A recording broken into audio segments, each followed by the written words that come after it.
All right. Part 2. Let's see.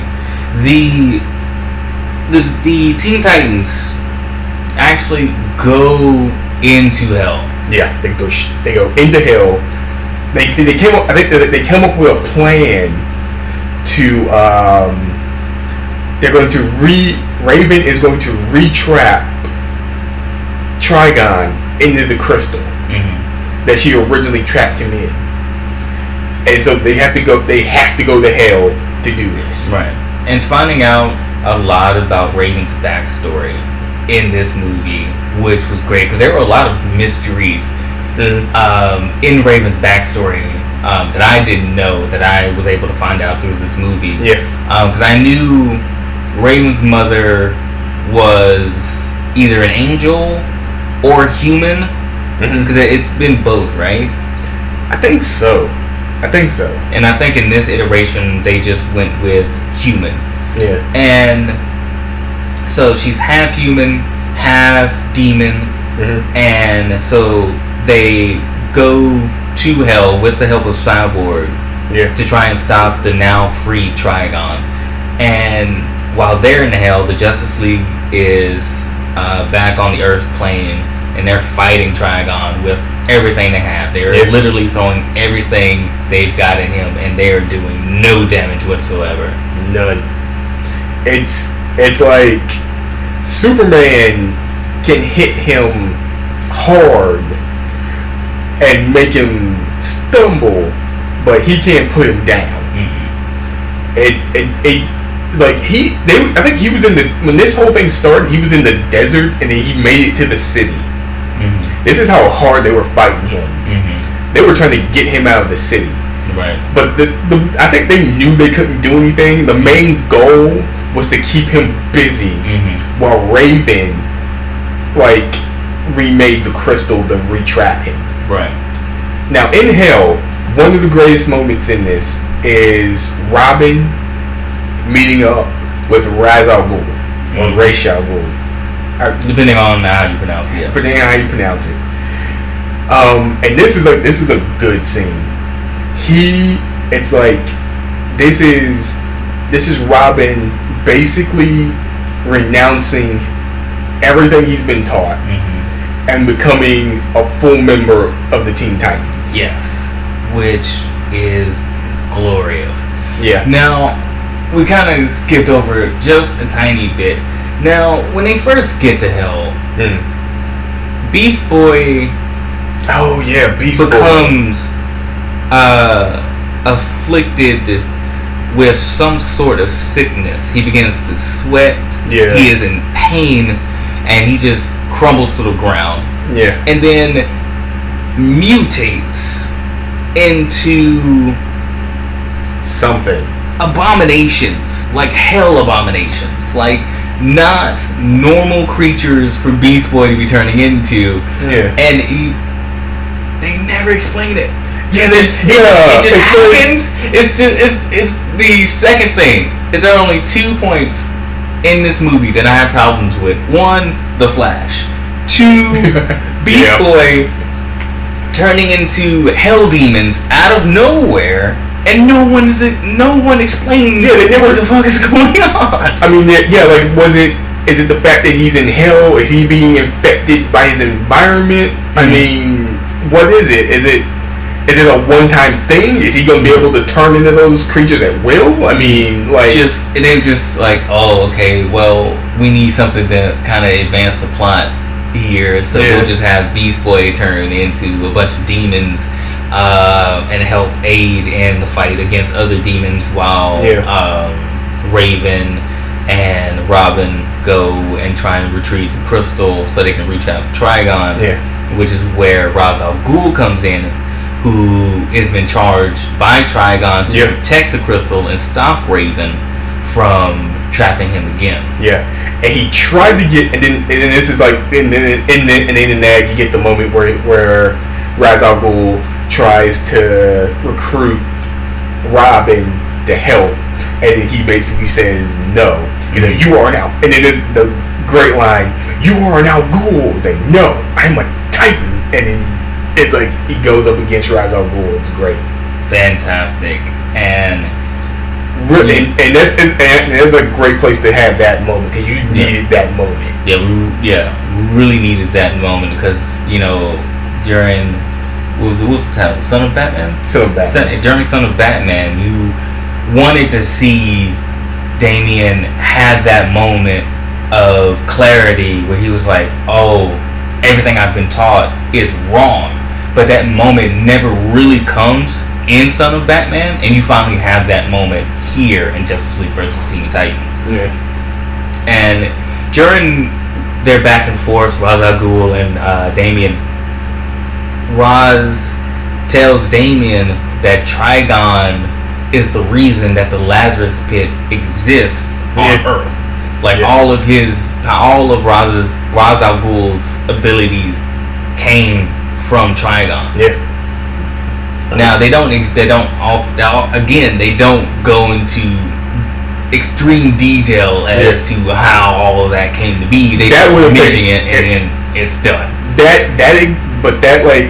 probably would have took like forever to explain that. I mean, but a quick flashback, and a little explanation could have helped. Yeah. Oh, another thing you said after we saw the movie, you said this would have been like a great place for Dr. Fate to come in. Yes, they're dealing with a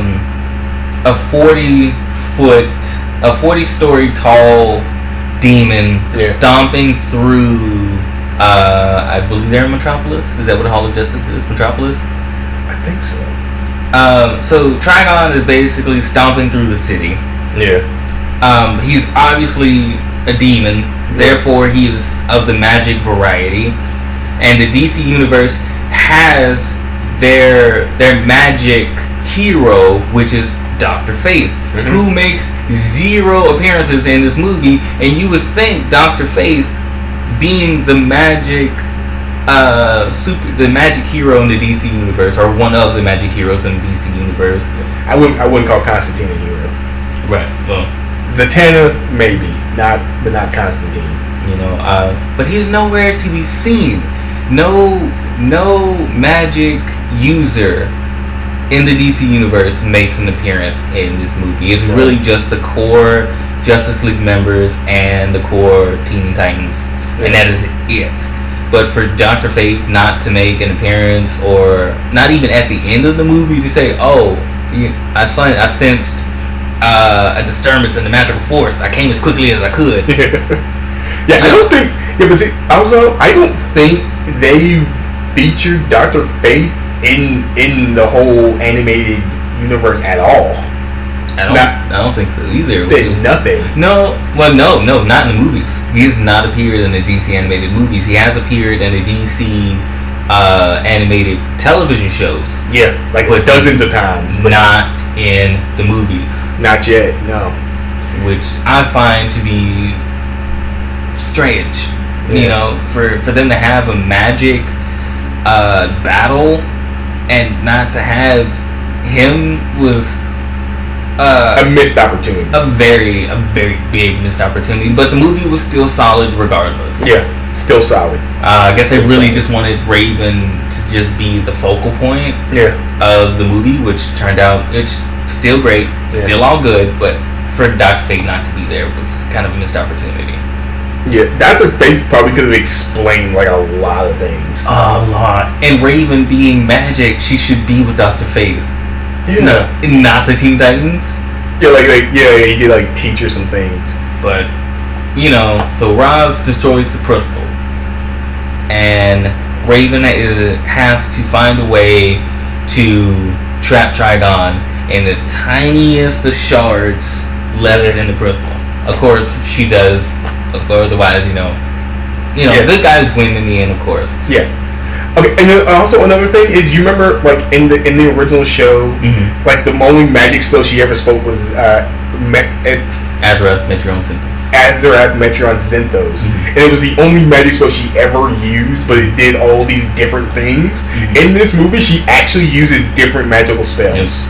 Like she does Azarath Metron Zenthos, but she does like I think at least like 3 other different spells. Yeah.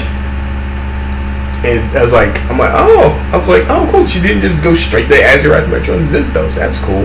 Yeah, it was good. And she traps Trigon again, and a shard of the crystal of its original crystal, and it places that crystal on her forehead, which is kind of like a callback, because the Raven has always had that crystal in other iterations of Teen Titans and Justice League and blah blah blah. She said that always had red spot on her forehead.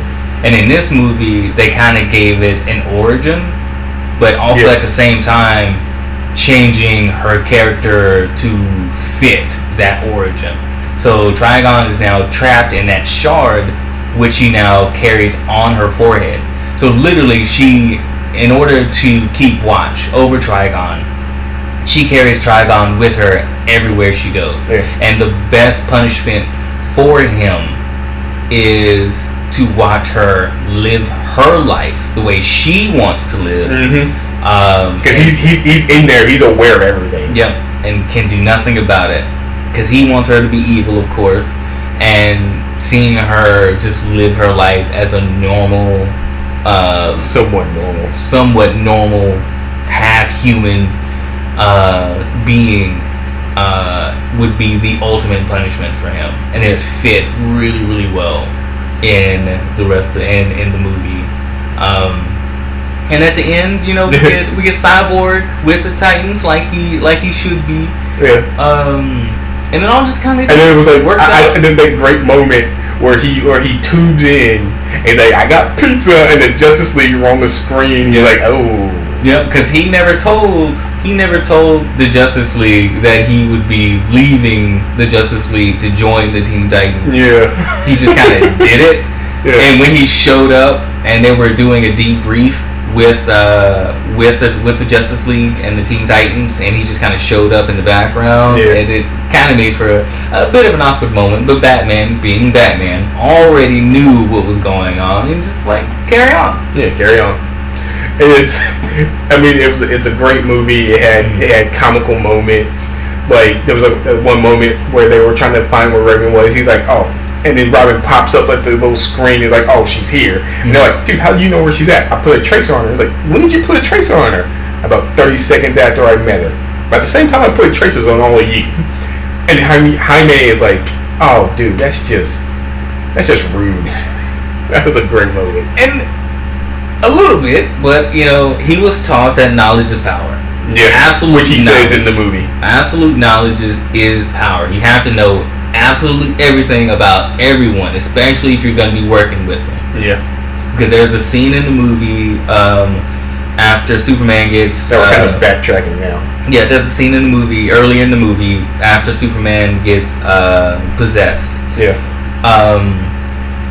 Where that Superman nearly kills a villain. Luther. No, it wasn't Luther. It wasn't Luther. It was somebody else. Atomic Skull. He nearly kills Atomic Skull. And Wonder Woman shows up, and she's like, you nearly killed him. And then the possessed Superman attacks Wonder Woman. Yeah. And then Batman shows up, boop, kryptonite. Yeah. And Wonder Woman had no idea that Superman even had a weakness. That he was even weak to kryptonite. Yeah, so which kind of tells you like that the Superman Wonder Woman relationship is not all that. Yeah, it's still in the early stages. You can't just go telling. Secret. She already knew his secret identity, so that was already out there. But their relationship is still very young, to the point where they don't know everything about each other. Yeah. Also, okay, let's no, we're not gonna spoil any more of the movie for you guys. How much time we got? 14:25. Okay, we're gonna use like the remaining time we got left because we don't have much. Mm-hmm. The character designs in this movie are great. Mm-hmm. Absolutely. I think they may have got some of their character designs from the New 52. Mm-hmm. I'm not 100% sure on that because I have not picked up any comic books from the New 52. I'll get crucified in the comments for that one. But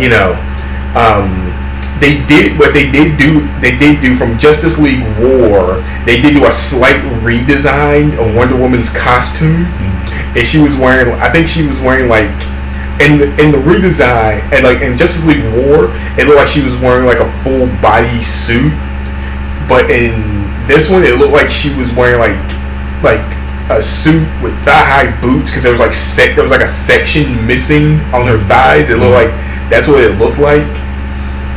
So it was like a slight redesign from the Justice League War uniform, and all the other uniforms are just kind of carried over from the other movies. I don't know what else to say about this movie, man. It's a great movie. You have to see it. You just have to see it. If you're a fan of any DC hero, you know, any DC, Justice League hero, you should see this movie. If you're a fan of the Teen Titans, you should see this movie. Period. End of story. Absolutely, it's an absolute must see. I had to buy my copy off of Amazon because Walmart, the Walmart I work at, didn't have it. Nope. I went up to the guy that works in electronics, and I asked him for like Justice League. We got Justice League versus Teen Titans. He takes me over to the superhero section, and it's like they got great DVDs over here, but they don't have Justice League versus Teen Titans. I mean, like, what's going on? I don't get it. So I had to go on Amazon and get my copy. So if you're looking for the movie, don't go to Walmart. I don't know what their deal is. Just get it off of Amazon. Yeah. Or some other popular retailer, probably Target. You know. All right. That's gonna do it. Sandrock 0083. Yeah. These guys on the YouTube channel. Search for him. Check him out. There's two videos. If you want to, yeah, sure. Go ahead. Probably not gonna be releasing anything for a while. But I do have some things in the works that I'm planning on. But it's going to be a while. Yeah. I'm Man of Lawful. This is my channel. If you're watching this, you know who I am. So, all right. See you next time on Two Brothers Review. Oh God, we're not doing that. Well,